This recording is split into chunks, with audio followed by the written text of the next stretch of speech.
Hello மக்களே, welcome back to my channel. இன்றைக்கி நம்ம சேனலில் செம்ம டேஸ்ட்டான மீன் குழம்பு எப்படி செய்யலான்னு பார்க்கலாம் வாங்க. இந்த மீன் குழம்பு செய்கிறதுக்கு தேவையான இன்க்ரீடியன்ஸ் பார்த்துடலாம். ஒரு பெரிய வெங்காயம் எடுத்திருக்கேன், 2 தக்காளி, 1 பச்சை மிளகாய், 10 பல் பூண்டு, 10 வெங்காயம், சின்ன வெங்காயம் எடுத்திருக்கேன், ஒரு லெமன் சைஸ் புளி, அதுக்கப்புறம் நம்மளோட ஹீரோ மீன். எந்த மீன்னாலும் எடுத்துக்கலாம். இதே ஸ்டெப்பை ஃபாலோ பண்ணி பண்ணுங்கள், செம்ம டேஸ்ட்டாக வரும். தாளிக்கிறதுக்கு இதுக்கு தேவையான கருவேப்பிலை, அதுக்கப்புறம் 1 ஸ்பூன் கடுகு, 1/2 ஸ்பூன் வெந்தயம். வெந்தயம் தான் ரொம்ப மெயின் மீன் குழம்புக்கு. வெந்தயம் போட்டு தான் தாளிப்பாங்க, கடுகு போடாட்டா கூட பரவாயில்ல, வெந்தயம் மஸ்ட்டு. ஃபைனலாக தேங்காய் விழுது ஆட் பண்ணி நம்ம செய்ய போகிறோம், அதனால் அதுக்கான தேங்காய் எடுத்து வச்சுருக்க பெரிய வெங்காயம், தக்காளி, அப்புறம் கருவேப்பிலை, ஒரு 4 சின்ன வெங்காயம், இது எல்லாத்தையும் எடுத்து மிக்ஸி ஜாரில் போட்டு அரைச்சி எடுத்துகிட்டு வந்துடலாம். ஒன்றும் பாதியமாக அரைச்சா கூட போதும். அதாவது கோர்ஸ் கன்சிஸ்டன்சியில் இருக்கணும், கொரப்பாக இருக்கணும், அந்த கன்சிஸ்டன்சியில் அரைச்சா போதும். இது கூடவே நம்ம எடுத்து வச்சுருக்கோம்ல புளி, அதை நல்லா கரைச்சி எடுத்துகிட்டு வந்துடலாம். அதுக்கப்புறம் எல்லார் வீட்லேயும் குழம்பு மிளகாத்தூள்னு இருக்கும்ல, ஸோ அந்த குழம்பு மிளகாத்தூளில் 2 ஹீப்டு ஸ்பூன், அதாவது குவியெல்லாம் எடுத்துக்கோங்க, குவியெல்லாம் 2 ஸ்பூன் எடுத்து போட்டு நல்லா கரைச்சி விட்டுக்கோங்க. இப்போது நம்ம தாளிச்சிடலாம். ஒரு பேன் எடுத்துகிட்டு நம்ம எடுத்து வச்சுருக்க 1 ஸ்பூன் கடுகு, 1/2 ஸ்பூன் வெந்தயம், இது எல்லாத்தையும் போட்டு தாளிச்சிருவோம். கடுகு வெடிச்சிட்ருக்கு. இந்த ஸ்டேஜில் நம்ம எடுத்து வச்சுருக்க 1/2 ஸ்பூன் வெந்தயத்தை ஆட் பண்ணிக்கலாம்.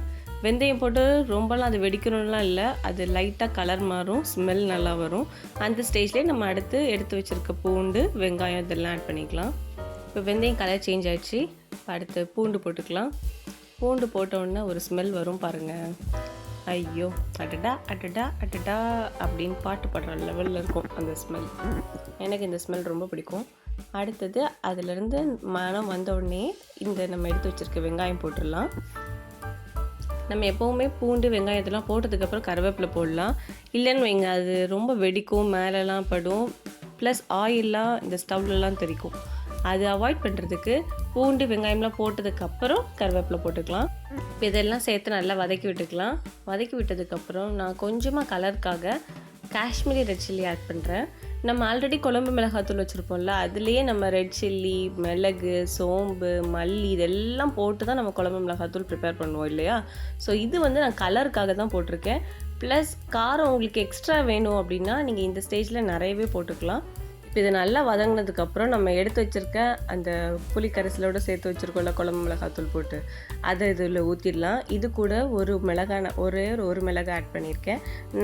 யூஸ்வலாக வீட்டில் நாங்கள் எல்லாருமே காரம் கம்மியாக தான் சாப்பிடுவோம், அதனால் நான் ஒரு மிளகாய் ஆட் பண்ணியிருக்கேன். ஆனால் மீன் குழம்புக்கு கண்டிப்பாக மிளகாய் போடணும், அதோட ஸ்மெல்லு வேறு லெவலில் இருக்கும். அப்புறம் உங்களுக்கு பிடித்தமான காய், அதாவது சில பேர் கத்திரிக்காய் போடுவாங்க, சிலர் வெண்டைக்காய் போட்டு கூட மீன் குழம்பு பண்ணுவாங்க. ஆனால் எங்கள் வீட்டில் இதெல்லாம் பண்ணதில்லை.